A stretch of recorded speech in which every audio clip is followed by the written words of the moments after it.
Tasha checking in with another video, and this is going to be none other than this week's review for Love at the Lockup, Season 6, Episode 8, Wife or Warden. If it's your first time joining me, go ahead and like this video, comment in the comment section, and most importantly, subscribe to the Redefine Me channel, y'all. Listen, happy Mother's Day, everybody. Hold on, y'all. I'm about to wipe off my camera. I feel like my camera was a little, I'm sorry, y'all. I feel like my camera was a little dirty and my face is a little greasy. I don't know what the heck's going on. Well, okay, y'all. All right, y'all. Hold on. I may have to use some light behind me. I think I should be good. It's really dark outside. It's been rainy and gloomy and doomy all day on this Mother's Day, okay? But we're going to get through it. So hopefully y'all can hear me. I got a new little friend that I said the next time I go live, I was going to clip it on my dress or my shirt. However, it's just making me feel weird. So I'm going to hopefully y'all come in the room. I don't know what y'all got planned today, but I got to get this review out because I know I'm not going to have time to do it tomorrow. So hopefully y'all can let me know if y'all can really hear me or not. But I'm going to push forward. If it gets too uncomfortable, I'll just take the mic off my shirt and just hold it in my hand. So y'all give me the thumbs up if y'all can hear me. All right, y'all. We about to get into this review of Love at the Lockup. Happy Mother's Day to all the mothers. Ladies' Day to all the ladies. I hope y'all had a good, great day. I'm going to go ahead and just hold it. I hope y'all had a good, great day and that everything went as planned, as you wanted it to, that you relaxed, that you had a good time. I did. I went to church. And then after that, my husband had cooked some food and we went to this restaurant. And we ate and everything, enjoyed the time with the family and all of that. And so, yeah, it was just a good day. It was a good day. And so now I'm here with y'all and we about to get into this review real quick. All right, y'all. So if I had to give this review a rating on a scale of 1 to 10, I'm going to give this a 4. Let me know what y'all think in the comments. Okay. I did not prefer this episode again. This was a back-to-back 4 episode for me. It wasn't really nothing that was popping for real. I mean, it just, I don't know. It isn't giving what it needs to give, right? But let's get into it. So if I look down periodically, I'm trying to make sure that the light is still on my mic because when it goes off, then y'all can't hear me. Okay, so let's start with the first couple. Will and Courtney. Let's get them out the way. Let's get them out the way. Okay. So Will and Courtney, y'all know they got married. So they're standing up at the altar. It opens up. Will is like, I do 1,000 times over. He's waiting for Courtney to make her claim to the relationship of what she is going to say. And at first she had us like holding our breath, like maybe she's going to say no to him because she kept talking about how she don't really know him like that. And so we was trying to figure out if Courtney was going to say yay or nay. So Courtney decided to say yes to Will, and they are now married. Okay. What's up, Willers? Welcome to the live. So she decided to say yes to Will. They are now married, and that is the end of their whole courting. Now they're husband and wife. So now Will is driving the mom. We are doing Love at the Lockup review. What's going on, Burke, Beck, however you pronounce your name? Welcome to the live. So thank you for the thumbs up. Go ahead and get this video a thumbs up and subscribe to the Redefine Me channel. Okay, so the mom is in the back seat of the car after Will and Courtney got married. Mom is saying she hopes she don't miss her flight. After the wedding, they had to fast track and take her to the airport so she can go back home. The mom was really emotional because she was just like, wow, she was glad to see Courtney and everything, and she thought that she moved a little too fast for this marriage. She was just like, she wants her daughter to be happy. She feels like her daughter has grown in being locked up, and now she is more of in an adult role. And so she said she is glad that she found Will. Okay. Hold on. So she said that she's glad that she's found Will and everything. And so, she's just really just tears of joy for her daughter, really. So the mom left, and then Will and Courtney, they get back in the car. Will is saying that he wished that he had more time with Courtney. He had to go ahead and take Courtney to the halfway house. So Courtney went over to the halfway house. He said he couldn't spend the first night with her, but that's what had to happen because she just got out of jail.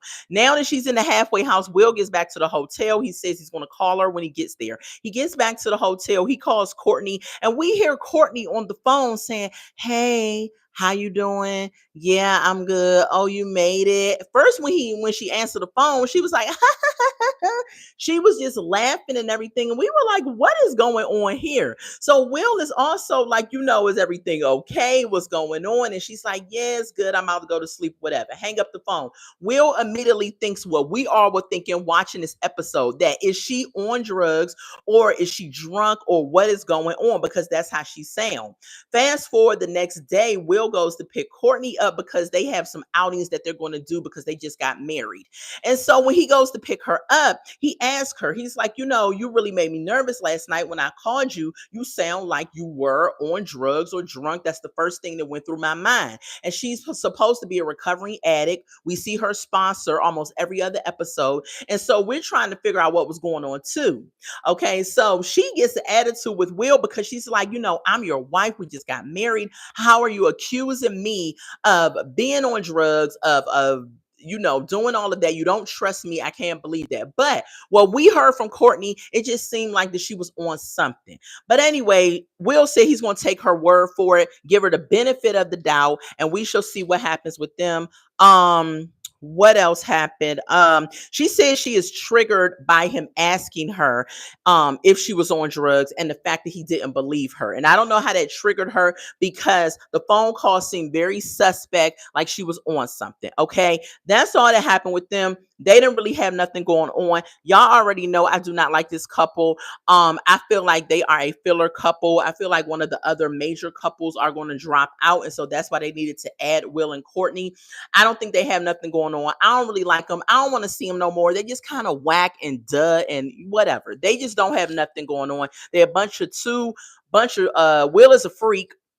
And Courtney, I don't even know. I don't even think their marriage is going to last. But whatever. Let's move on to the next couple, which is going to be Kiana and Demadric. Okay. So he has been talking to his baby mom, Joella, on the side.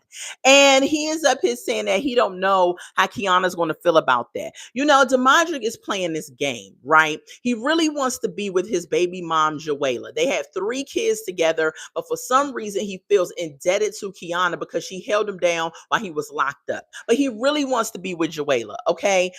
So they're on their way to their first date since he's been out. So they're going to a cake decorating class. So they get to this cake decorating class. The owner comes out and showed them how to decorate this cake and everything. And they're doing the cake decorating and all of that. The cakes come out looking great. He put his in a box while Kiana was putting hers in a box. Y'all remember last episode, his father gave him a ring that has been in their family, passed down from grandmother to grandmother to grandmother, and he gave it to Demadric. Now, Demadric told us last week that he was not ready to marry Kiana. However, he feels like if he gives her this ring, this will be a promise that he would eventually marry Kiana. Okay, so he goes ahead and he puts the ring on the cake, something a little cute or whatever, so when they get outside, she could see the ring.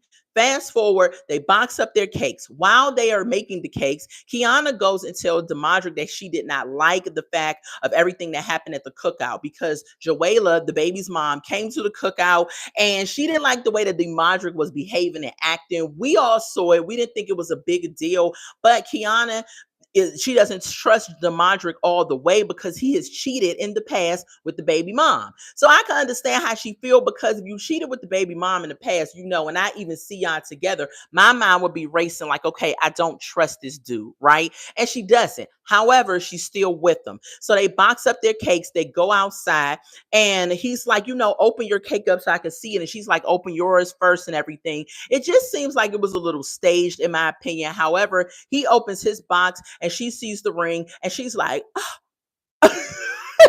And I'm just kind of like, girl, You don't seem like you were shocked. He says, we've been through a lot of things, and I wanted you to have this ring. It's been in my family. This is a promise that I'm going to commit to you, that I'm going to, be with you for the rest of my life, right? She gets the ring. She puts the ring on. She's up here acting like she just got engaged. She's all like, and all this stuff. And I'm like, girl, he didn't ask you to marry him. She's in her confessionals talking about I got to plan a wedding and a dress and all this stuff. I'm like, Kiana, the dude did not say, will you marry me? Even the producers asked him, why didn't you ask her to marry you?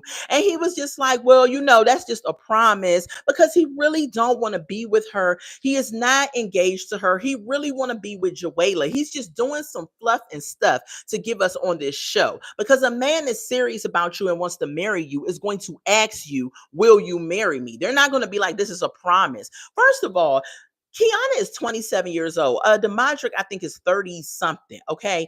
Y'all at y'all big age do not need to be bouncing around promise rings. Okay. What are we, 16, 17 years old? No. If you give me a ring, it needs to be an engagement ring, not some crap about I promise that this is going to happen.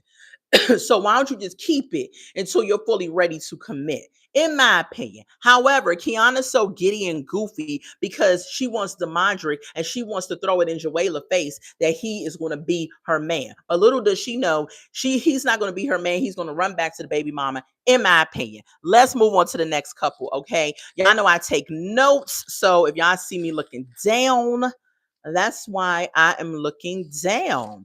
Let's go over to... Hold on, y'all. One second. Uh, I'm sorry.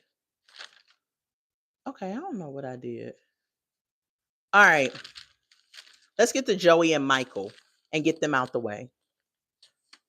I don't know what I did. I think I wrote somebody else's comments on the wrong page. But anyway, y'all, let's get to Joey and Michael. All right, y'all, Joey and Michael. So, y'all know last week, what's up, Kelly? Welcome to the live. So, y'all know last week, Mike rushed up in the good old hotel looking like he was high as a kite. Now, he goes and tells Joey, that he had failed his P test. And Joey is looking at him like, are you serious? So this week, fast forward, right? Mike says, aha, got you. I was just joking.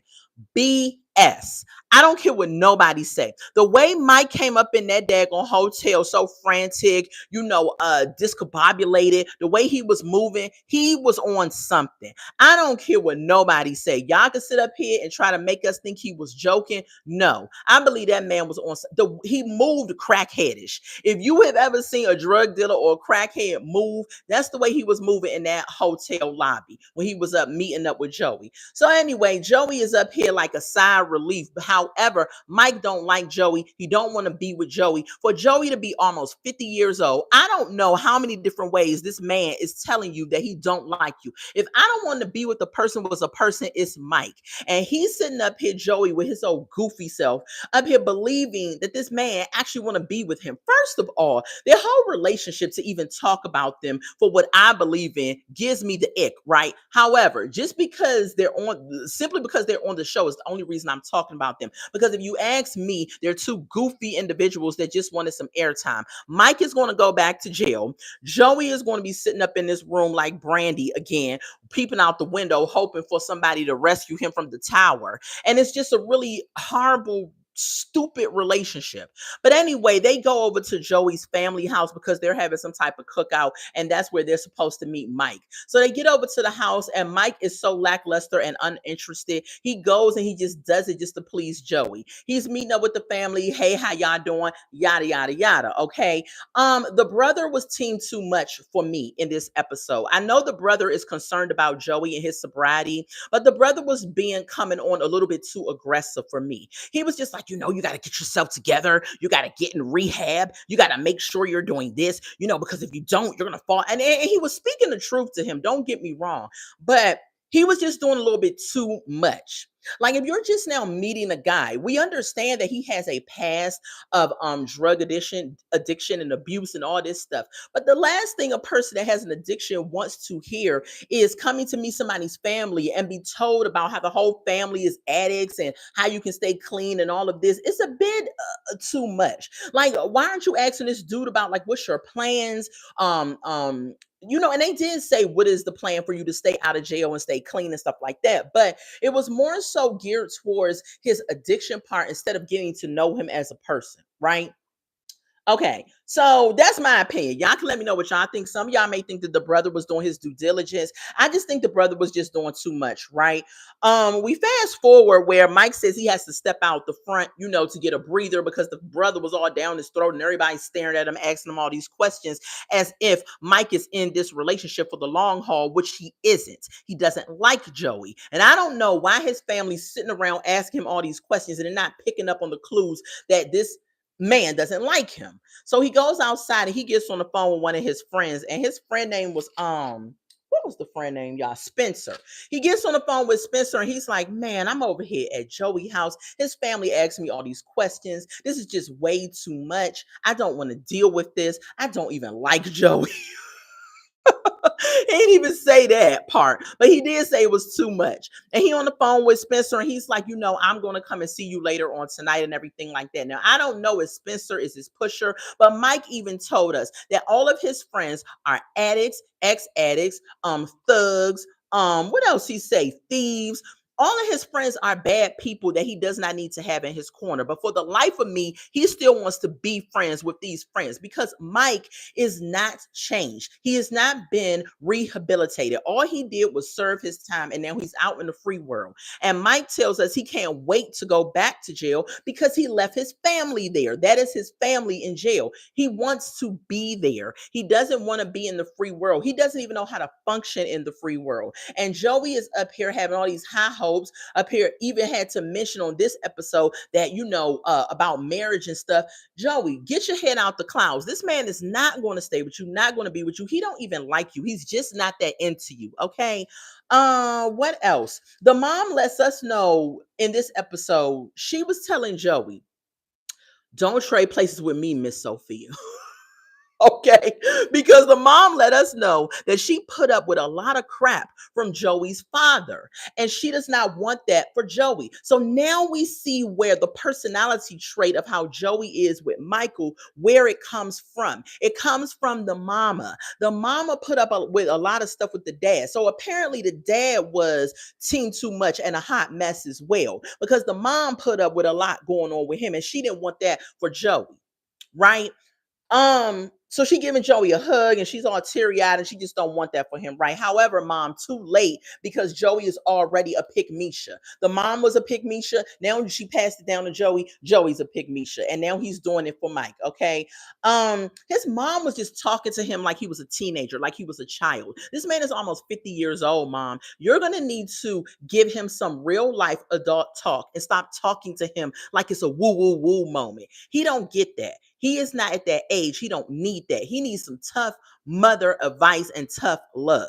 Okay. But anyway, they're not going to last. Mike can't wait to do something so he can get back up in jail so he can be with his family. I don't know what's going to happen with them, but my predictions are that they're not going to last. Okay. Let's move on to the next couple, which is going to be Brian and Brooklyn. Brooklyn got on my last nerve on this episode. First of all, the pajamas she had on was a mess. Brooklyn needs a stylist from her confessionals to around the house. Like, I know when you're around the house, you don't be wearing the clothes that you will wear going out, right? However, she just looked like a whole hot mess. The pajamas wasn't matching. She went outside and she went outside to take the daughter to school, and then she wore those same pajamas. So if something happened and she had to get out the car, she got on pajamas. I'm sorry. I'm a girl's girl, okay? I'm a girly girl, stuff like that. I don't dress up 24/7. However, if I'm ever going to go drop my daughter off at school, I'm going to wear at least a t-shirt and some jeans or something, look presentable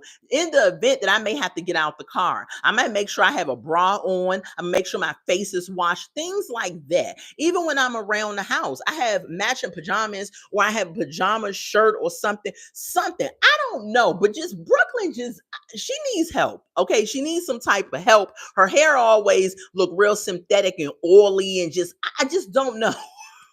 And I'm just saying, my hair ain't always done either, right? So no shade to Brooklyn. I just feel like she needs some type of assistance in the style area. Okay. However, that's not even the part that got on my nerves on this episode with her. Let's get into it. So he's been out now for 2 months. We fast forward and he's been out for 2 months. And we fast forward over to her daughter, which is too grown. Okay. Y'all let me know what y'all think about this. I'ma just say what I think, right?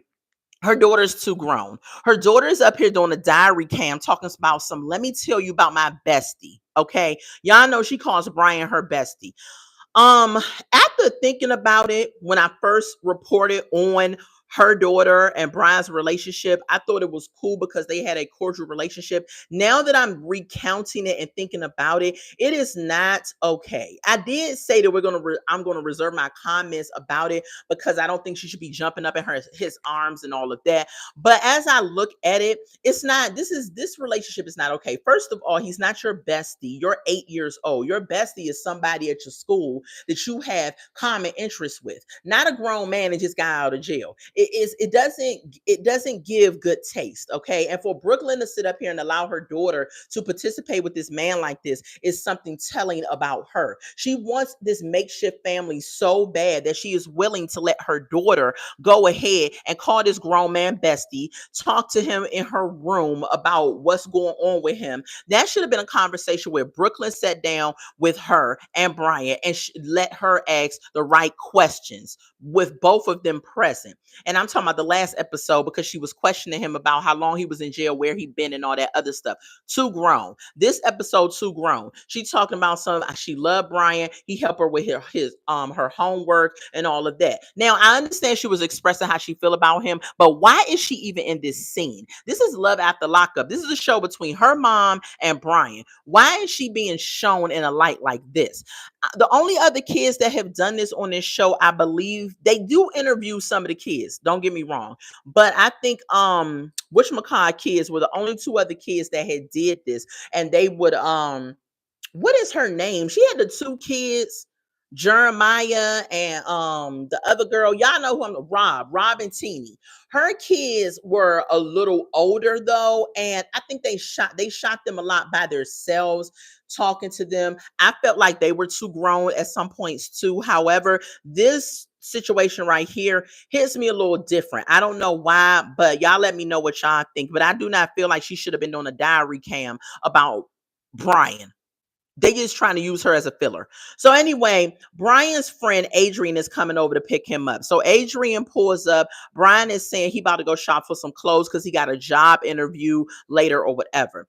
And so Brooklyn says, well, why don't you tell Adrian to come in so I can meet him? First of all, child, don't nobody want to meet you in your mismatched pajamas and your scarf on your head. Like, you are not meetable ready. If a man is going to bring his friend over to meet me or see our house, I'm going to make sure the house is clean, that I'm presentable. Not because I'm trying to push up on the man friend, but it's just for the mere fact that I want to put my best foot forward, right? And she didn't in this moment. So Brian is like, no, he don't need to come in here. The Adrian pulls up, he beeps the horn. Brian comes outside, right?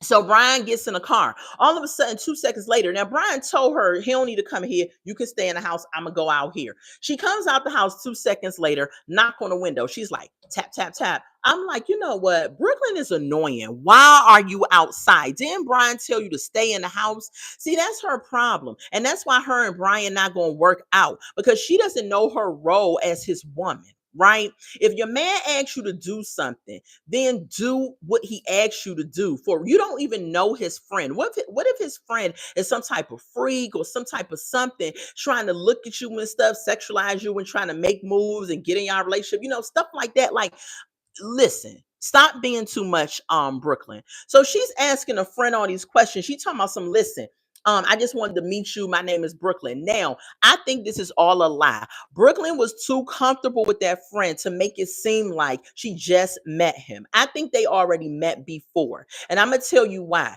She says, I'm going to lay down some ground rules. First of all, I have never just met any of my husband's friends and started talking to them the way that she did. She said, I'm going to lay down some ground rules. Okay. There's to be no women, no hoes, and he got to be back here by 3 p.m. So the dude, the friend Adrian, was like, don't be coming up to my window talking to me like that. I'm a grown man. You don't need to check a grown man, right? And she's like, no, I'm just telling y'all the rules. Like they're getting into a back and forth with the dude that's his friend that she just met. That's what makes me feel like they did not just meet. Brian's telling her, look, go back in the house, but he wasn't checking the interaction between them. Right. I felt that just was so weird. So then the friend starts to roll the window up on Brooklyn. She's like, don't be rolling the window up on me. I said, Brooklyn, take your dusty self back in the house. Why are you at this man's window? You don't even know this man. Apparently, she don't know him, right?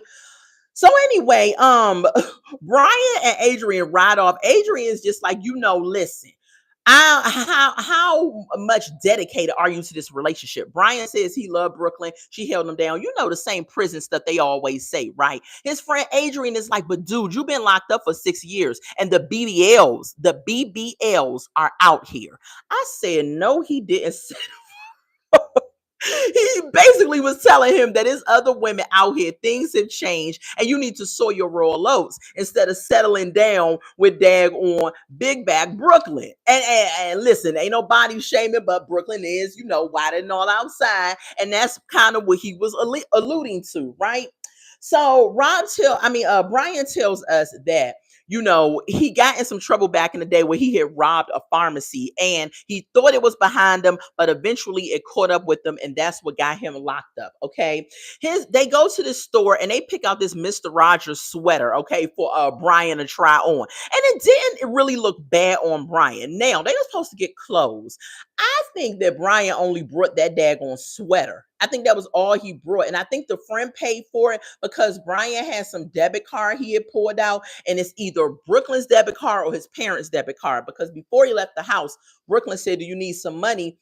He said his parents got him. He should be straight, right? So it was probably his parents' debit card. The friend's like, you got to step into credit.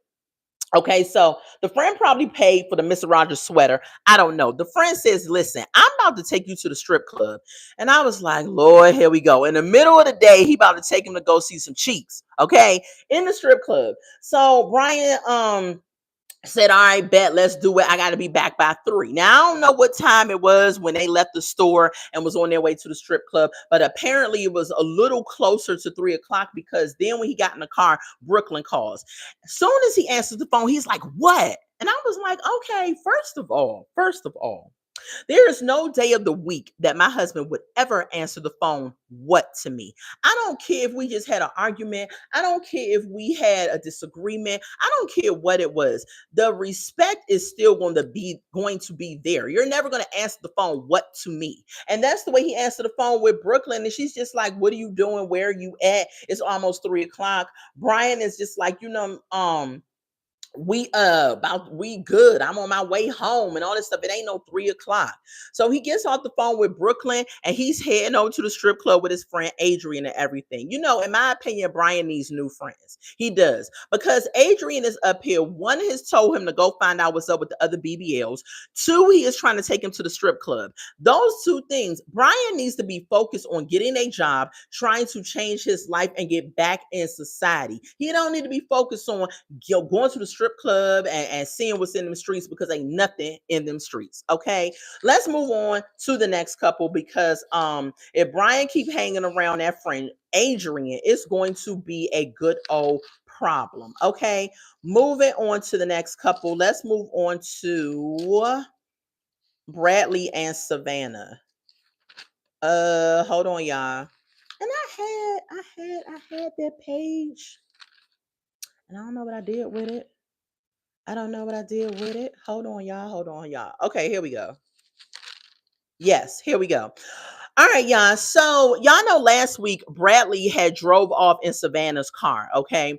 And apparently Savannah called his sister and she was just saying, Bradley just took my car. That car is in my mom's name. Why would he drive off with that? So the sister calls Bradley and tells him, listen, I don't know what happened to y'all, but you might want to get back to the house because Savannah keep talking about her mom's car and all this stuff, and she's alluding to a stolen vehicle. And that's what she was doing. Even though she was trying to make it seem like she wasn't, that's what she was doing. I agree with the sister on that because Savannah don't really like Bradley. She wants to control him. And when he pushes back on her, she likes to dangle the fact that I got your freedom in my hand, so to speak. Like, go ahead and do something so I can get you to violate parole so you could go on back to prison, Bradley. So she don't have his best interest in heart, and that's why his family don't rock with her like that, right? So he pulls back up to her house and he's like, get in the car. Another dude up here talking reckless to the woman that he's supposed to be with. Ain't no way, no day of the week that these prison clowns will ever be out here in this world talking to me this way. But when you have a desperate chick that wants to be a pick Misha, or a desperate dude that wants to be a pick me, and you sit up here and just let them run amok, talk to you any old type of way, you're gonna settle for anything, right? And so that's where Bradley is at. Okay, so Bradley, she gets in the car and she's like, she totally forgot that they were supposed to be going to go see some lawsuit advisor because Bradley lets us know in this episode that while he was in jail, he got some really harsh mistreatment. So because of that, he's going to go meet with somebody that can give him some advice on how to file these lawsuits. So they get to this office. I don't remember the lady name, nice looking black lady. They get to the office. She hugs Bradley, hugs Savannah. She sits down. And while they're riding over there, before they got there, Bradley is yelling at him about a stolen vehicle. She's up here saying, you drove away in the car and the car is in my mom's name. It's really my mom's car and you drove away with it. And that could potentially look bad if you got pulled over, things of that nature. Like I told y'all, she is looking for a moment to call the police. She's looking for a moment to call the police so that she can put Bradley in some situation. Bradley needs to watch his back and get away from Savannah because she's dangerous. She's any woman that's going to try to send you back to jail and you just got out of jail because she cannot have control over you is dangerous. Okay. So moving on, they get to this office of the person who's helping him file his lawsuits.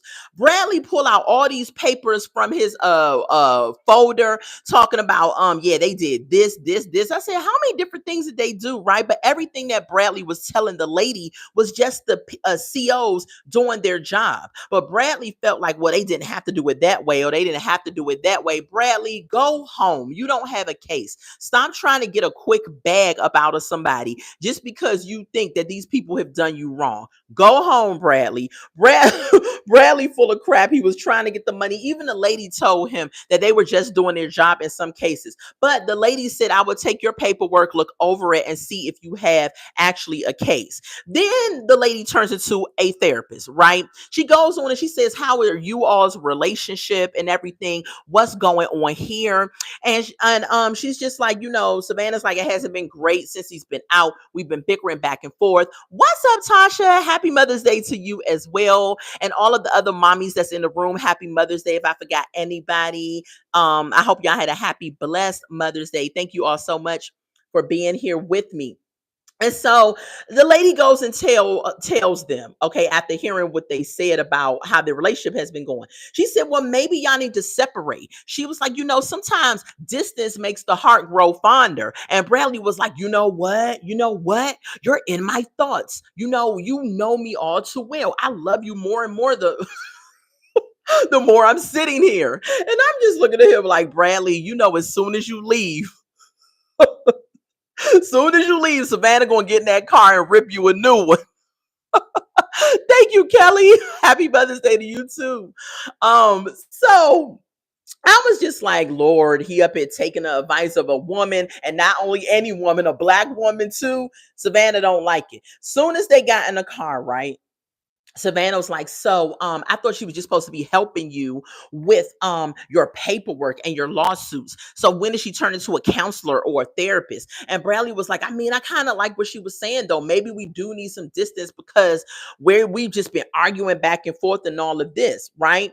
And Savannah is mad because he was actually listening to the counselor, taking her advice. So Bradley said, you know, we just need some time apart because you acting like a bee right now. I said, you know what? I said, Bradley and JK love cursing their women out because I don't care if I am acting like a bee, right? Don't call me that. There's a way that you can talk to me to convey your feelings without having to demean me by talking to me. Hold on, y'all. By talking to me like that. So, hold on, y'all. So, I pumpkin. You said because the counselor made some sense. Right. The counselor made some sense, right? And so now she's sitting up here getting the attitude because the counselor made sense about the whole situation, right? Women, in my opinion, I think the counselor was right. They do need time apart because Savannah is treating him any type of way like she is the warden over him. It's like he went from one prison and went to another prison with her. Okay. What else happened? So Savannah is like, okay, so why don't you kick rocks? Go on about your business. What are you going to do? Because you don't have no money, right? And that's what she's banking on, the fact that she is his everything. Like he don't have no money, so she wants to control him. But he won up on her and he said, listen, I'm driving right now to my dad's house. And I said, Bradley, get her together, okay? Don't sit up here and let her feel like that she's dominated or controlling you just because you just got out of jail. He driving over to the dad house and she was like just sitting and she was like, oh, okay. Yeah, she shut up real quick because she didn't think he had no way to go. So he drive to the dad house, he pull up, he gets out the car, he's like, bye. He ain't even look back or say anything like I'll talk to you later or nothing like that. He just got out the car, closed the door, drove away, and Savannah is sitting there looking stupid, and now she just drives away. In my opinion, their relationship is not going to last at all whatsoever, and we will see about it. What else happened with them? Oh, so soon as he got out the car, right, she up and calls his sister. Now, I don't know why she calls his sister as if the sister isn't going to call him and tell him what it is that she said. So she tells the sister, you know, well, he needed some space. He's at the dad's house right now. She said, but you know what? He left his Xbox. So the fact that he left his Xbox means that he'll be back because he loves that Xbox. So, you know, I think this was, I think this was really like trumped up drama. They're not going to work out anyway. But the fact that he left the Xbox, if he was really done with her, he would have took the Xbox and not came back for real, in my opinion. But anyway, y'all, let's move on to the next person. What else? What else? I think it was something else. Hold on. Ta-da-da-da. And then one last thing, Savannah just is reckless and weird because she was like, you know, I could just run him over with my car. And I was just like, why would you say something like that? And then she on a nationally syndicated show saying stuff like that. And she could be hemmed up in a situation for her making that type of comment. But anyway, she's crazy. In my opinion, Bradley would be better off just leaving her, getting away from her because she doesn't have any sense. She don't have his best interest in heart. She wants to lord over him. She wants to be the warden because whenever he don't do what she say, she gets the attitude. They have been arguing daily since he's gotten out of jail. And I'm like, Bradley ain't even had no peace. So why even want to sit up here and put up with the foolishness that is her? So let's move on to the next couple, y'all, because that was it with them. Y'all let me know what y'all get this episode. I gave it a 4. Go ahead and like this video and subscribe to the Redefine Me channel if you haven't done so already. Let's move on to the next couple, which is going to be, hold on, y'all. I think this is the last one. Hold on. Julius and Alexis. Let me make sure because I got a lot to say about them two. Hold on. Let me make sure. Yeah, that's my last couple, y'all. Julius and Alexis. Hold on, y'all. Alexis is a dummy. Alexis is a dummy. And I'm going to say this. I'm not judging Alexis, right? Because, right, oh goodness. How she going to run him over with her car? Let me just say this. This is the last couple, Julius and Alexis. I'm not judging Alexis, right? Because We as women have all made some stupid decisions over a man. Some men too have made stupid decisions over a woman because they felt that they loved him. But I'm gonna tell you why I just think she is so stupid, and this is just wrong to do. Some women have been in her situation. What's up, Blake? Welcome to the live. How you doing? How you living? So let me I'm just going to tell you my thoughts on Julius and Alexis. We all have done something for love, right? But I'm going to tell you why she is just stupid in this moment. So let's get into them. Okay. So they wake up in the bed. And did y'all see the size of the bed? Was the bed like a full size bed? Alexis in love with the wrong one, Kelly. Absolutely. That bed was like a full size bed. Like it was, I said, child, when the camera came back from the bed, I said, child, I would have rolled on the floor. Ain't no way I could have been. Alexis is a kind of thick chick, even though Julius is skinny and can hula hoop through a Cheerio, still, that bed was rather small. Was it a full size or what was going on? I don't know. No, that's a twin. Kelly said that's a twin bed. It looked like it. It was so small. So that aside, right? So they in the bed, right? And they talking, waking up in the morning, right? Julius in this episode talking about something, he about to go to the studio. I said, oh, here we go, Jesus. I said, not a studio dude, not a studio. The studio, sir. You need to. Is that the name of an employer? You need to get a job. Okay, you talking about the studio? Tasha says she's desperate for a man. Any man would do right, even that child. Absolutely, absolutely. Because Julius is not mature enough. He does not do. He can't even open his mouth and have a conversation with her and pronounce sentences. He is a child. She lacks self love and self worth. Absolutely, absolutely. So he says he's going to the studio. I said, child, okay. She asked him though, when he said he going to the studio, she said, what about the delivery job? Julia said, a delivery driver. I said, why you frowning your nose up as a delivery driver, Julius? You ain't got no job, Tommy. Okay, no job. And you up here talking about some delivery driver. Like that's the worst job you could have. She was like, I mean, that's not going to be your job forever, but it's something for right now. And he frowning up at it like it's an issue. A delivery job is something over nothing. He says, man, I don't really like working. You know, I like the fast money. I mean, I worked at Taco Bell when I was 13 and I just didn't really like it. I said, you know what? He is sorry. He don't want to work. Absolutely, Kelly. He doesn't want to work. He's allergic to work. Alexis is telling him, you know how she is stupid in this moment? Because this man is literally showing you and telling you he don't care about you. You were telling him, I'm struggling. These bills are becoming a lot. I need your help. And he is up here talking about how he want the fast money. He going to turn around and tell her, well, when this rap career drop, you know, we going to be good. Dude, are you about to go triple platinum tomorrow? Like she's telling you, I need help right now. And you sitting up here talking about when my rap career drop, I'm good. He tells us, you know, I'm gonna try and be something like Jay-Z. I said, oh, wait. I said, okay. I said, well, move over, Jay-Z, because Julius is come in the mix. The triple platinum artist straight out of prison. I said, child, first of all, comparing yourself to Jay-Z is insane. Jay-Z has years and years and years of blood, sweat, and tears he probably put into his craft. And you want to sit up here and say, well, I'm trying to be like him. You can't be like him because you're lazy and you lack work ethic. In order to get to that man's status, you have to grind and be out here. And you ain't about that life, Julius. So you need to go ahead and get you a good old delivery job and stop acting like Alexis says something insane. Jay put decades of work, Tasha, decades. And every time I'm trying to be like Jay-Z. Child, sit down, Julius. You can't even be the J in Jay-Z. Like, what are you talking about? Okay. So what else? So Alexis, he leaves because he's going over to the studio. Okay.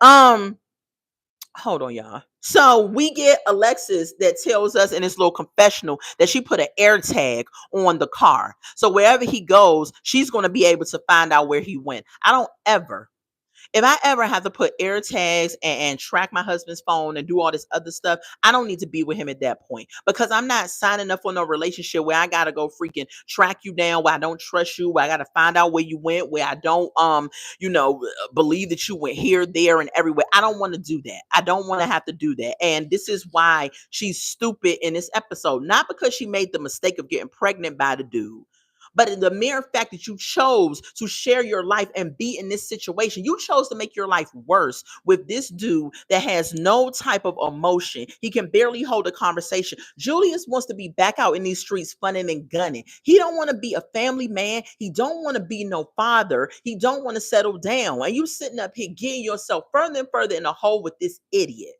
She's so desperate. Yes, it's stupid. Absolutely, Kelly. So she gonna call her good old friend right on the phone. And her friend is like, what's going on? And she was like, I just need to hang out with you real quick. Julius left. I don't trust him, all this other stuff. The friend is like, are you still feeling nauseous?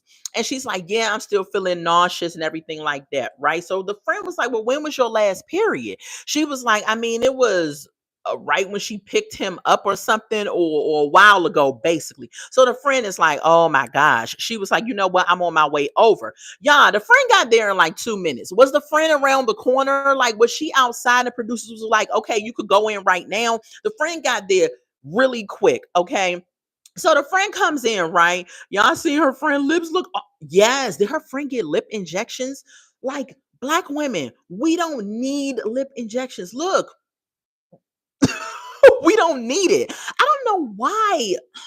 Whatever. There are some black women that do have skinnier lips, but child, be happy with the way God made you. Just be happy with the way you were made.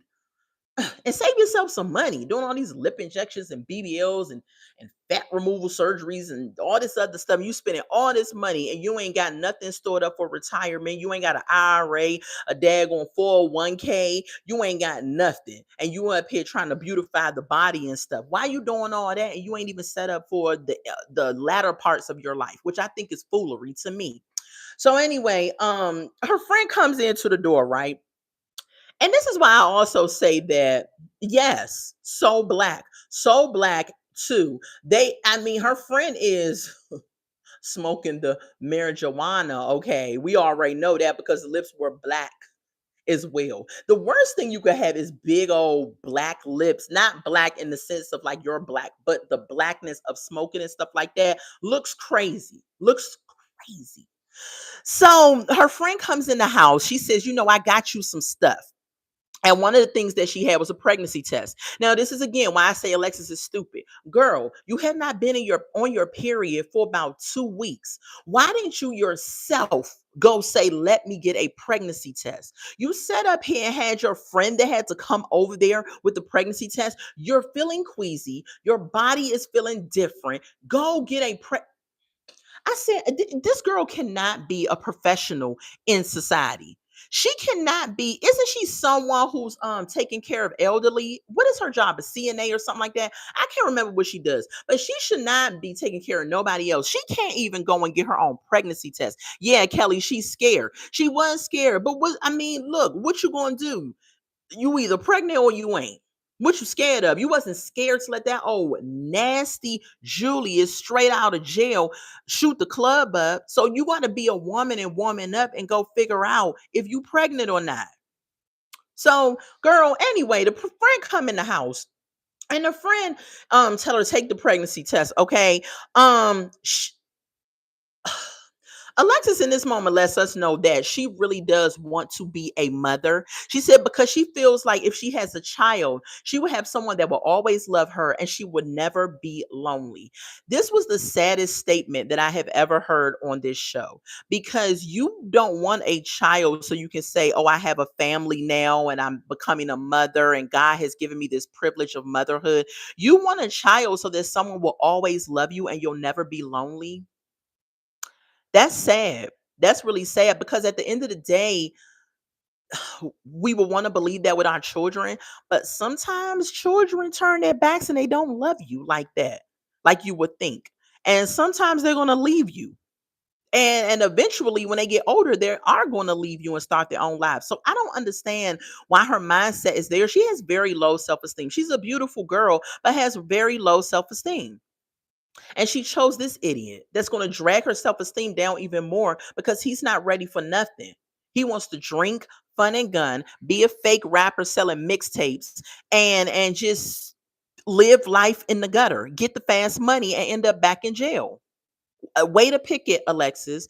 Tasha says, I laughed, girl. When the child gets older, you'll miss your alone time, and there will be a time they don't want to be around. Exactly. They are not. When they get older, I'm telling you, I think my daughter was this is so funny. I think my daughter was 2 years old. I used to pick her up all the time. I loved picking her up and holding her and everything. Child, it happened real quick. When she was 2 years old, I went to pick her up one time and she pushed away from me. And I was like, what are you doing? She's like, put me down. And I was like, the way my heart broke in half, I was like, it starts already. So it's like, right. I was like, oh my gosh. I was like, put you down. No, mommy wants to. She was like, get off. You know how them kids, when they get their new legs and they walk in and all that stuff, they want to figure out how fast they can run and what they can get into quick. They don't have time for you to be picking them up. They like, put me down. Now, if they fall, yeah, they going to want to lay their head in your bosom and get picked up. But my daughter was like, she was pushing away and I was just so sad. So Alexis, please, girl, it's going to come quicker than you think. So I don't know why you feel like this child is always going to be around and love me. Girl, bye. You don't need to have a baby for that reason. So moving on from that, right? So fast forward, her friend, they set an alarm clock, right? They waiting for this test. Tasha says, yes, my girl at 7 says she needs now she needs her alone time and would shut the door and have the time of her life in her room. Right. Them kids don't want to be bothered with us at a certain point, I'm telling you, until they're hungry, they need money, or they in trouble. That's the only time they about to really be bothered with you after a minute. So I don't know why Alexa's sitting up here thinking this child is just going to be around her forever and ever. Amen. Please. I could barely get my daughter on the phone now. But my daughter's 21, so she got a whole job and school and stuff that she's doing and all of that. So I respect it. I respect her boundaries. She living her life. It is what it is, right? So fast forward, they set the alarm clock. The alarm clock go off. They get to the pregnancy test, and what does the pregnancy test says? She says, "Girl, you pregnant." They had two of them that she took, and she's just like, "Oh," she's like, and she's like, "I mean, are you excited or what?" She was like, "I mean, I'm happy, but I don't know about Julius." And I'm just like, "Girl, this idiot right here." So she's saying, I understand how you feel being as though you've never been in love. So her friend lets us know in this episode that she's never been in love. So this is the first man that you love, and he just got out of jail. He don't have a job. You let him shoot the club up. Y'all are struggling because you told him that the bills are getting too much and you need his help. And the only thing he told you was wait till my mixtape drop, as if he going to blow up and be platinum overnight. And you just sat back and accepted it. And while he was leaving out the house, you up here yelling, write a song about me. Girl, are you insane in the membrane? You need help. I said, write a song about you. Girl, you should have been like, pick up some applications while you out. What? She basically yes, she has a 17-year-old child. Was that the age he was when he went in? I don't know how old he was when he went in, but she has a child. She has a child that she's dealing with basically because the prison system raised him. He is not an adult. He, in his mind, whatever age he was when he went into prison, okay, he was 17. That's the same age he is right now in his mind. He grew in body, well, barely in body because he freaking skinny as a beanpole, but his mind is freaking 17. So she sits up here and says, you know what? Let me call him. He don't answer his phone and keep going straight to voicemail, right? She's like, well, maybe he in the studio rapping. I said, child, first of all, this is the first time. It is 8 episodes in. This is the first time we have heard Julius talking about a daggone rap career. Now all of a sudden he want to be in the studio. Like, come on, Alexis, you cannot be this dumb. You can't be, or maybe she is. Shoot, according to me, she is, right? So she says, the friend says, well, you want to go to the studio? And she's like, all right, well, let me go to the studio. Let me change my clothes. Let's go over to the studio because she had a tracker on his phone. So she knows how to get to the car if she needs to. This was so fake, in my opinion, because if you have a tracker on his phone, why didn't you look at your phone and know that he wasn't at the studio? When they got in the car and started driving, then she was like, he ain't even at the studio. He at some store. Child, miss me with that. I believe you knew he was at the store and the producers told you to act like you're going to the studio. They just like to play in our face a lot of the time and think that we can't put two and two together. So her and the friend is ready. The friend is like, I'm ready to fight. Okay. I ain't fought since last year or whenever I fought last. My hair is already up in a bun. So if something jump off, I'm ready to knuck if you buck, right? The friend was ready. I was like, calm down, friend. Okay. So they get in the car and she's like, he at this store, and they drive over to this store or whatever. They roll up on Julius. He outside in the parking lot with some extras. Let me tell you something. Producers was just like found some random girls that was at like maybe I don't know, a Chick-fil-A, and was like, do y'all want to be in the segment of Love at the Lockup real quick? They was probably like, I mean, what we gotta do? You just gotta stand there and act like you know this dude named Julius and his other two live crew friends, and then the baby mama going roll up, and y'all just gotta look shocked and everything like that, like y'all don't know what's going on. They like, all right, I mean, we got time. How much y'all paying? We give y'all $50 and a daggone Chick-fil-A coupon. They like, bet, set it up. Because they look like the average hood chicks, and that's all they was doing, was just minding their business. Producers went and got them. You cannot tell me Julius know these people. I was just like, what? Right, the friend was too ready. Right, I'm not doing all that. I have a gorilla key. Exactly. I'm not helping. First of all, my friends already know back in the day, a fight jumped off. This is a quick little story time. So I went out with a couple of my friends, right? And I always drove. I drove everywhere I went anyway, because I never wanted to be in a situation where I could not drive. The one time I did not drive and I hung out with my friends, I was ready to go and they wasn't. And there was a whole situation going on and I didn't want to be there, but I had to wait until they were ready. After that, I knew then that I was never, ever going to get in someone's car and not drive. So this one particular situation, I drove. One of my friends at the time, she was a drunk, basically. This girl, drunk, drunk, drunk. She could drink a grown man under a table, and it was horrible. And we always told her, you need to get help. You need to stop drinking. Tasha said, yes, you need to be able to leave when you're ready. Absolutely. And so we was like, you need to get a control of your drinking. Like, it was a lot. And she would drink everything. Like, if we went to Fridays, right? Because at the time I was working at Olive Garden. And so we would go to the Fridays across the street after we got off of work, because they didn't close till 2, just to unwind and chill, right? And so she would go to Fridays and she would get wine, she would get a martini, beer, vodka shots. It would just be items that was all over the place, right? Because if you're a drinker, you kind of know that you stick to the same thing. Like, you don't be jumping across the board with different stuff like white, brown, wine, and all this other different stuff, right? But that was her. She just drunk everything, right? And so when we went to this event, and I don't know, I think it was a birthday party or something. I don't know what it was. But when we went to this event, it was some girls there that she didn't like. So I drove. It was her sister, and her sister was just as worse as she was, her little sister. Her sister and somebody else was in my car. So they saw these girls they didn't like. The girl ended up and the girls didn't even start with them. They started with the girls. So she pushed the girl, and her sister saw it. Her sister jumped in it. They outside knucking if you bucking, fighting in the parking lot. Now I'm standing back like,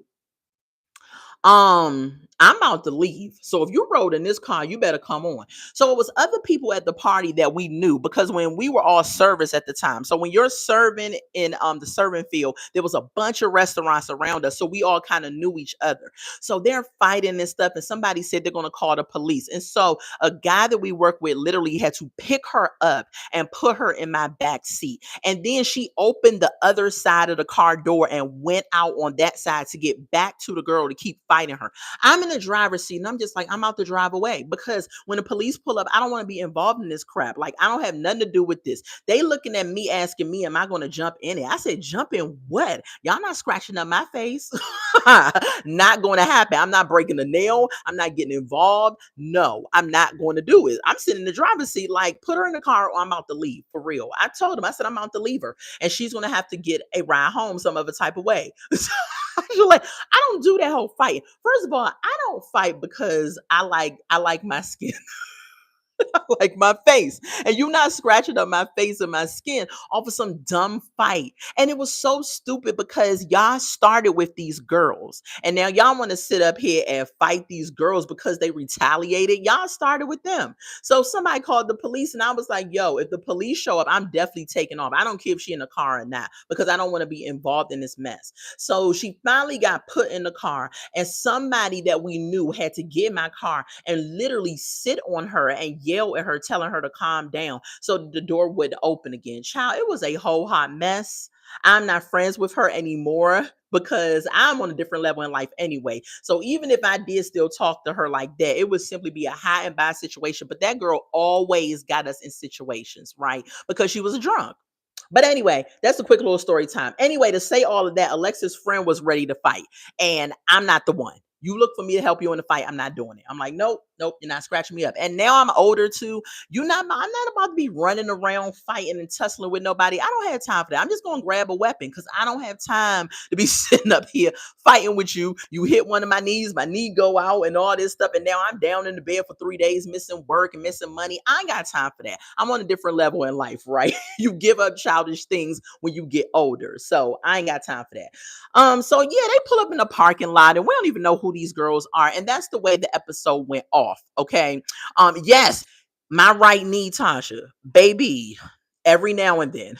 Exactly, Kelly. I have too much to lose. I got businesses going on. I have a beautiful, thriving marriage and a home that I love, and my daughter is doing well, and I have my job, and I have my YouTube channel, you all, and I just got too much going on. I don't have time for no fights. I don't have time for all of that.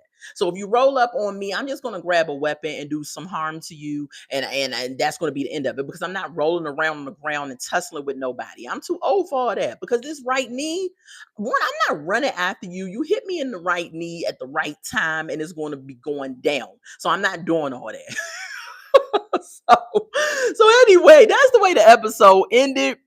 Yes, we grown women. We are grown women. We don't have time for that. That's the way the episode ended, y'all. We shall see what happened next week because Alexis rolled up on them, right? And she was like, "And who is it?"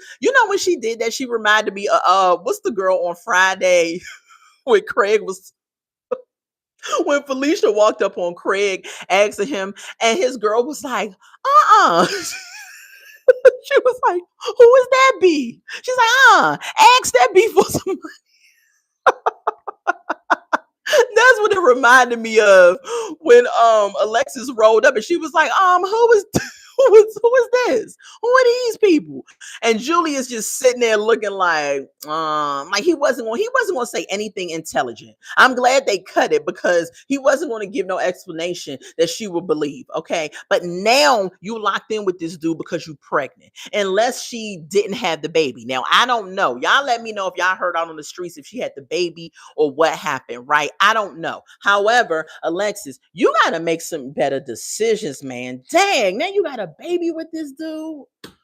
Oh my gosh, not all of them were fully women. You know what, Tasha? I thought that too. I was like, is that a man, woman, or what's going? It was a lot going on. That's how you know. I said Julius don't know these people. The producers found some random people and asked them if they wanted to be in this show. But anyway, y'all, that's all I got for y'all. Y'all let me know in the comments what y'all thought about this episode. I gave it a 4. Yeah. We gonna see what happens next week. I think she did. It's a girl named Juliana or something. Oh, okay. Maybe. I don't know. He might know them, but they look real random. And I don't know. But y'all let me know what y'all think in the comments. If you haven't done so already, go ahead and give this video a thumbs up. Go ahead and subscribe to the Redefine Me channel. I am going to talk to y'all later. 4 is about right. Yes, this episode was lackluster. Baby name, right? What's your baby name? Because you could be Juliana, but was born Jonathan. Like, we don't know these days. These days it's a little suspect. But I'll be back out tomorrow with my Motivational Monday shorts. And y'all already know I got a lineup going on. I'm gonna bring y'all the Hot Topics breaking news on Wednesday or Thursday. Lately, I've been doing breaking news stories. Y'all go watch my video that I did on Smokey Robinson with this lawsuit on this $50 million that these women claim that he sexually assaulted them. Y'all go watch that. Let me know what y'all think in the comments. He's 85 years old. I don't believe the women, not just because of his age, but just because of the way that they came out with it and what it sounds like. It sounds really like money grabbing situation. So y'all let me know what y'all think about that video. And yeah, that's it. I love y'all so much. Let me get off of here until we meet again. Bye. Stevie Wonder next. Please don't say that. Please don't say that. But I wouldn't be surprised because 2025 is the year where they are exposing everybody. And y'all gonna be shocked. And wait till the Diddy trial really get kicking off and he starts Nino Browning all these names that he gonna come out with, because he's dropping some names because he gonna get off some type of way.